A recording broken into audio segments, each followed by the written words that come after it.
what we have learned.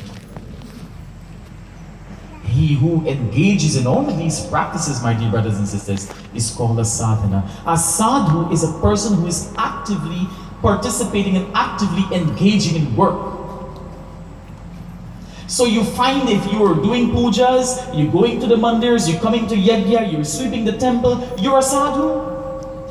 Bhagwan says in the Bhagavad Gita, Paritranaya sadhunam. Then who is he referring to when he mentions the word sadhu? A sadhu is not a person who wears just the robe of a sadhu. A sadhu is not the person who just wears the kurta and who grows long beard and wears matted locks and walk around with the bead. That is not a sadhu alone. By appearance they may be defined as sadhu, but a sadhu or a sadhaka is defined not by his looks, but by the things he does. Not everybody that calls God's name really means it, you know. A sadhu, my dear brothers and sisters, and I want you to take this away, because we have a lot of people coming around purporting themselves as healers. They can read this and they can do this and they can help you with this and they can help you with that and they can do this for you.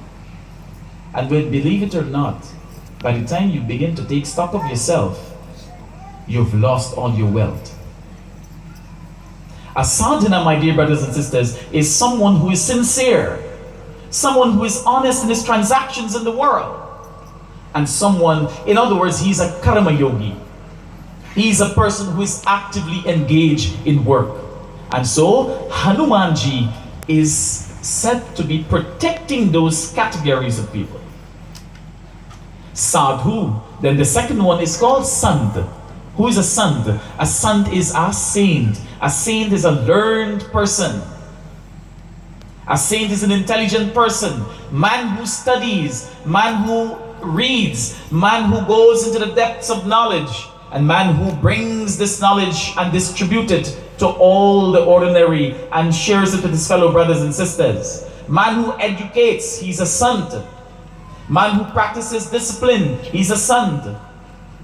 And that Sant, my dear brothers and sisters, is called a Gyan Yogi. Hanumanji, again, he is engaged in the protection of the Gyan Yogis and the Karma Yogis. These two persons are important. These two categories of people are important. You can't only have an educated, you can't only have the Vyas to come here and read Katha. You can't have only the Vyas to come here and read Katha. You gotta get people to cook the food. You gotta get people to clean the place. You gotta get people to spread the sheet and dust the area and decorate. Look at this setting. You have to get people to arrange the seating area, to do all the preparations.